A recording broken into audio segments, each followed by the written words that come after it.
Hi, Mystery Recapped here.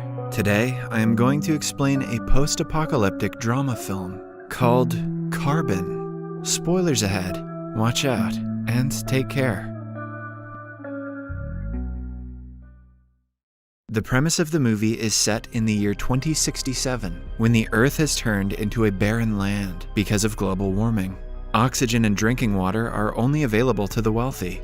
Because of the amount of carbon in the air, breathing out in the open is almost impossible. Houses and buildings are supplied with partially clean air, but outside them, people are required to wear masks to stay alive. A healthy human will suffocate in about 5 minutes if they do not wear a specialized oxygen mask. Oxygen, which once used to be a basic part of nature, has now turned into a product.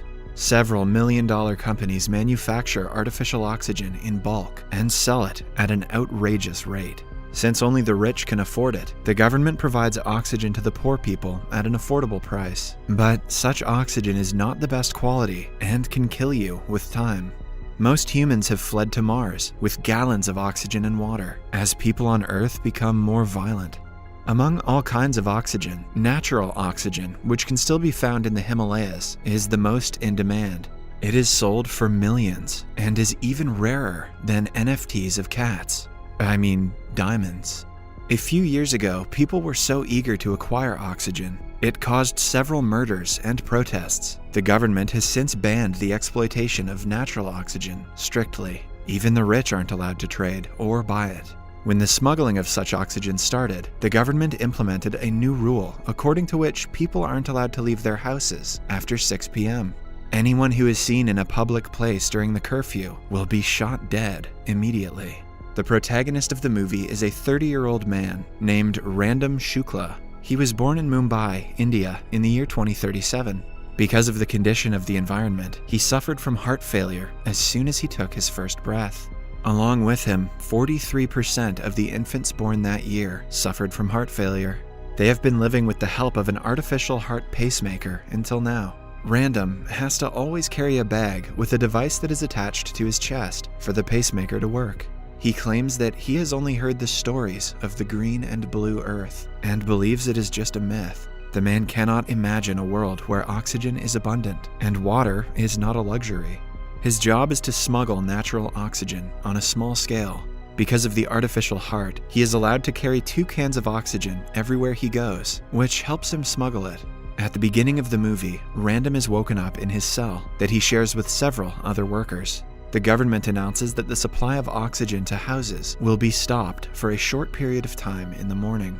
People are told to wear oxygen masks even when they are indoors during that period. It is a regular day for Random until his associate calls him to a meeting with a client named Yakub, who is willing to pay them millions to smuggle 2 cans of natural oxygen.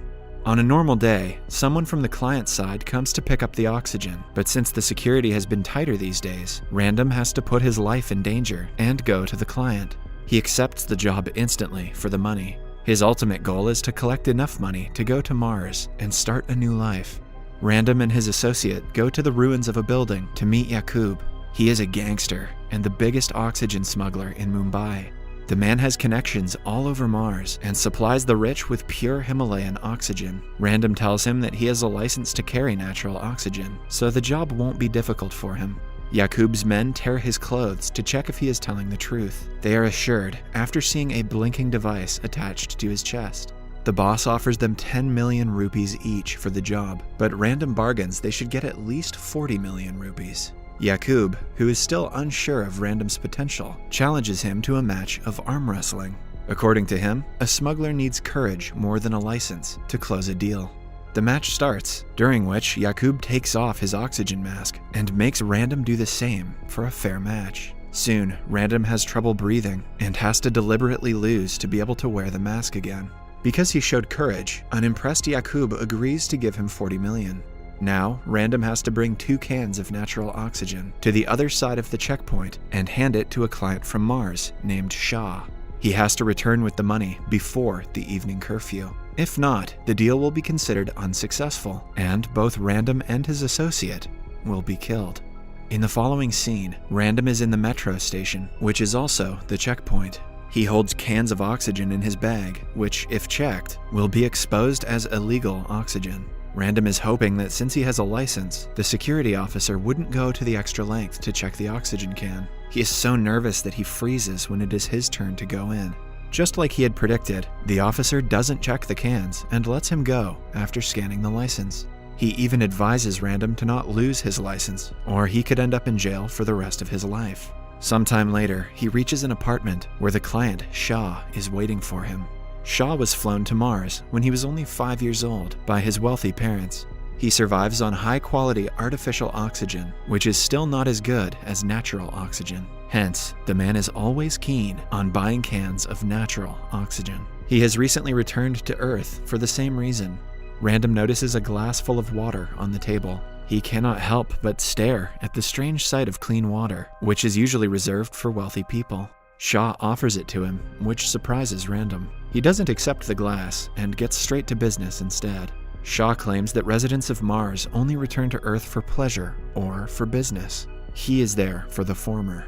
Random gets the hint and brings out the cans of fresh oxygen. The oxygen was collected and packaged at 800 meters above sea level, making it non-toxic and 100% pure. Shaw inspects the cans and appears to be impressed by them. Yet, when Random asks for payment, he hesitates. The oxygen might have moisture mixed into it, which means he cannot pay without testing it first. Random replies that even if the oxygen has moisture, it is the last batch coming from the Himalayas. Soon, this kind will also not be available for purchase. He suggests the client use the opportunity wisely, but his words make Shaw suspect him even more. As the two get into a heated conversation, Shaw mentions that the Earth is about to shake violently very soon.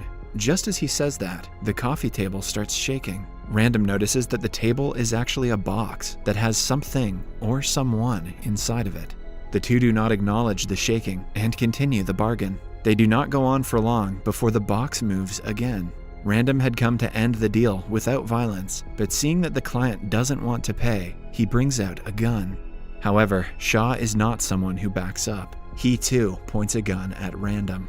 While Random is nervous, Shaw appears to be excited. He claims that his life on Mars was boring, and their conversation is giving him an adrenaline rush. In a split second, Random shoots the man in the forehead and kills him. He had realized that only one of them could walk away alive, so he took the only opportunity that he had. Following that, he opens the box that had been moving and is surprised to see a girl inside of it. She is tied up and gagged and seems to have been kidnapped. Unsure what she is capable of doing, he points his gun at her as well. The girl freezes in shock, but is relieved when he frees her hands. Random threatens her to stay low and keep quiet because he doesn't want to have to kill her. As they talk, the girl reveals that the man who Random just killed is not Shaw. The real Shaw's dead body lies in the bedroom. It turns out that the man Random was talking to until now was pretending to be Shaw to stall him. He was actually a hitman who had killed Shaw moments before.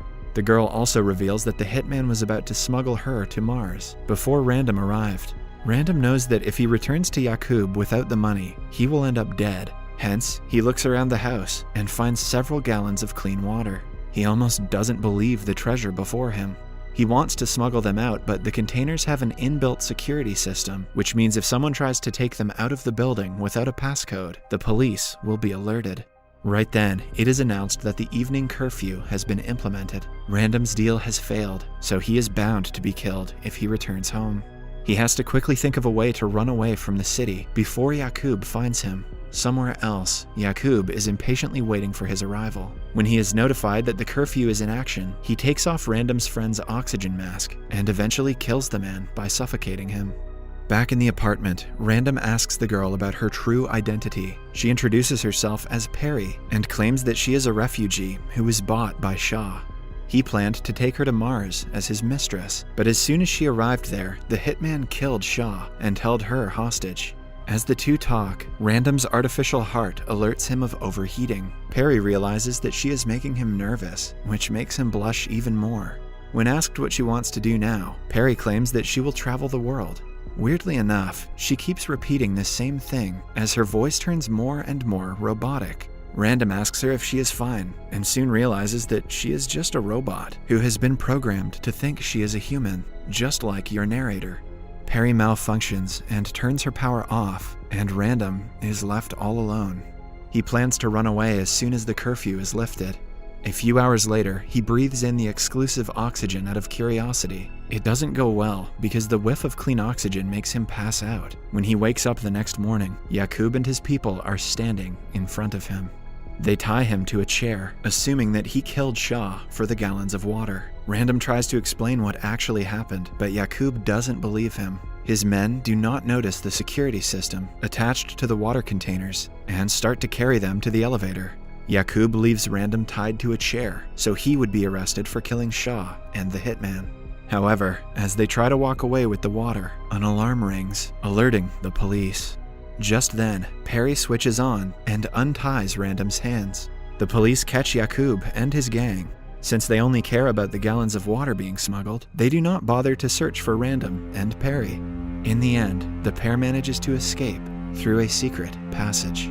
Subscribe for more videos like this, turn on notifications, and leave a like to help the channel out. Thank you for watching.